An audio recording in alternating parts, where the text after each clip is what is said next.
it is I, Tantus Naravan Dracovin, Lord and Emperor of the Dracovin Empire, and welcome. It is time to continue our discussion on Vampire the Masquerade. In this one, I'm going to finish talking about the various systems, and of course, the mental systems, which we've been talking about right now. First off, derangements. Derangements are strange quirks, neurotic tendencies, or psychoses which begin to take over your character. Your vampire can gain these throughout the adventure, but the ones that begin to take over your character's mind and become a detriment to it, become mental illness, of course, are the derangements. Now, derangements come about as a sort of connection between the storyteller and the player as to what it is and how it affects your player and about gaining them itself. There are things which can cause you to get them, such as botching certain roles or being a Malkavian, which you start with one, but how they affect your character and the general ability of your character to deal with them is going to be this agreement between player and storyteller. Now, your storyteller is going to choose the derangement for you. Either they could roll randomly, or they could come up with one. There are examples I'm going to talk about. They can either roll randomly from a list of them, or come up with one, and they'll work with you to give you this derangement. And the point of the derangement is not to detract from your character, but to make the storytelling and the story more fun. It's supposed to be something that's not going to affect your character all the time, but is going to come up to sort of interfere with your character at times to add interest and entertainment to the entire circumstance that's going on. It is up to the storyteller to make sure the player uses the derangement the appropriate amount. If they're not doing it enough or doing it too much, it can interfere with the game, or it makes the derangement not what it's supposed to be, as a mild hindrance which adds to flavor of the game. If someone's not acting out their derangement very much, or someone forgetting about it, you could actually just say, oh, you've been overcoming your derangement. Spend a willpower point. Effectively, because they're forgetting about it, they would use a willpower point and be working towards curing their derangement, but you're forcing that cure rather than having them roll or anything like that. You're effectively meaning that, oh, since you ignore it, it's getting better. On the other hand, you actually have to be a little more hands-on with those people that act out their derangement way too much. These people are being a detraction from the game and attracting all the attention from all the other players, so you have to set them aside and basically tell them that they need to cut it out. If they do not, then you should change their derangement to one that would make them more tepid. Like, put them into like a comatose state or something like that, that drops them down a little bit, so that they're not acting out on it. Now, there are 10 sample derangements in the book that you can use. You can use any of these. It gives a little bit of information on each of them about how that would affect your character and what it would mean to have this derangement. You could choose, of course, to come up with a derangement of your own as a storyteller, or you could use, there are other sources that would have other ones suggested that you could use. And you could use any of these derangements for your character, whatever would seem appropriate for what was going on. You should keep it to a little bit of what's appropriate to what has caused your character's derangement, and a little bit of what seems like it would make the story more interesting. So the last mental system I want to talk about is the blood bond. The blood bond is what changes from a normal bond between two vampires, that one of them becomes more of a servant, or in a way, a lover. One vampire gains regency over another. They become what is known in this situation as a regent, and the person that they're gaining control of becomes known as the thrall. And that is a change in relationship based upon their bonds of blood.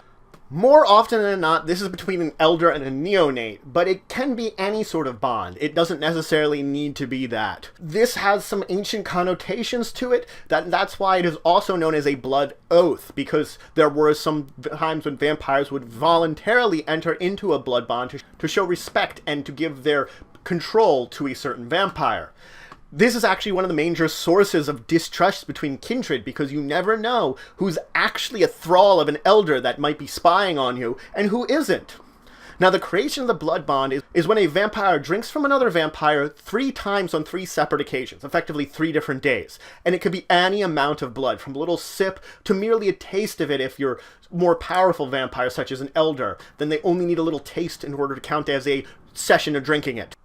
Now, in this case, generation doesn't matter. You can be of lower generation and bond someone of higher generation to you. So generation is not something that matters. The situation here is if the thrall continues to drink from their regent, they continue to deepen and deepen the bond. And a regent will force their thrall effectively to do this more often than not, because they fear their thrall getting free from the bond and, of course, seeking vengeance against them for hatred for what has been forced upon them.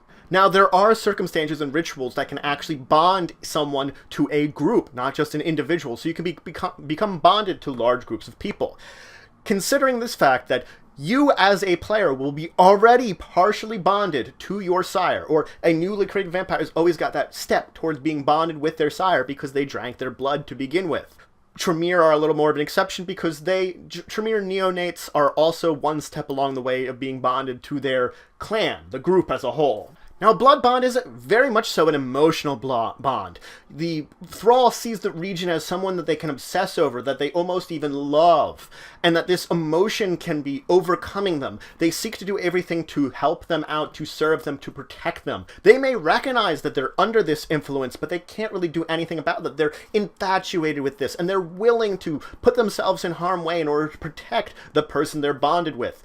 And this lasts much like love until somehow you break out of it. That until you somehow break out of it, you are infatuated and immersed in this feeling of obsession with your regent. You could even despise the regent, but you can't do anything to harm them. You just can't do it. Now, in some cases, regents will actually return this emotional feeling, because this is really the closest to emotions that vampires often have, is this blood bond. If a regent has a very high conscience, they will often return this love to some degree to their thrall.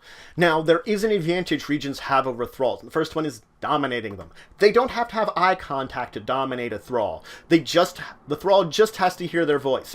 And any difficulties to resist being under the effects of the domination are increased by 2 for the thrall. Effectively, it's harder for them to resist in the first place. If the regent asks for some kind of favor for them to do, they're very much so willing to do it, as long as it doesn't put them in any major harm's way. You're smart enough to know that love doesn't push you or conquer everything. You're not going to sacrifice yourself more often than not for most loves. There are times and places for it, but this deepening bond, it's going to depend on the level of the bond. And that's another thing. If a regent treats a thrall incredibly nicely and treats them in a very good way, that it will reinforce the bond, actually. While on the other hand, if they kind of treat them like trash or a throwaway tool, it will often shorten the bond and make it easier to break. So the way that a regent treats their thralls will often reflect how strong a bond they actually have. Stronger the bond, the more that the thrall is willing to do for their regent. Now, a thrall can spend willpower to effectively resist the orders of their regent, to resist and keep control of themselves. The amount of willpower used to eventually break a bond is reflected upon a willpower over time, that is difficulty 8, that you need effectively a number of successes equal to the number of times you've drunken from your regent. You effectively build up, and it takes a lot of time and effort to break control. Now, while you're under control, you could, of course, plot against your regent. If your regent's gone or dead, you can get rid of them. But you have to spend a willpower per scene of plotting against your regent, and then you have to spend at least 1 willpower per turn to directly go against your regent, to directly try to fight them. You might have to spend 2 a turn, 1 to get up the nerve to spend the willpower in the first place in order to fight them. Depending on the circumstances you're under, you might have to worry about that it will drain so much willpower for you to try to fight and kill this one that's got you under its thumb. Now, when we talk about this, yes, you need willpower to break the control. As I said, it takes time, takes effort, takes willpower, but some things might help. Avoiding your regent completely might help. If you're nowhere near the regent, the bond will eventually weaken and break because you're not having the influence of it. Also, certain natures might either help or hinder you in the case. Some of them might make it that you're easier to bond with because you're more likely, because of your nature, to want to bond. For example, if you're a child, bonding is almost impossible to break. On the other hand, if you're something like a loner, it's much easier to break. You're not meant to be connected with people, and you have this kind of step back in your own nature, which makes it easier to break these bonds. Now, there are rumors that the Sabbat knows how to break a blood bond, and this causes many a thrall to run to the Sabbat. They fear being under the influence or control of an elder more than they fear what the Sabbat could do, or what the Sabbat might do to them if they give themselves up to them.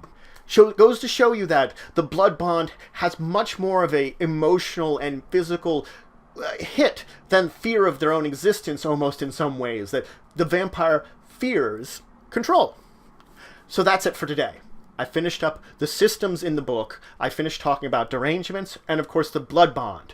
In the next episode, I'm going to move into some of the drama systems, which talks about things like combat and other various types of roles.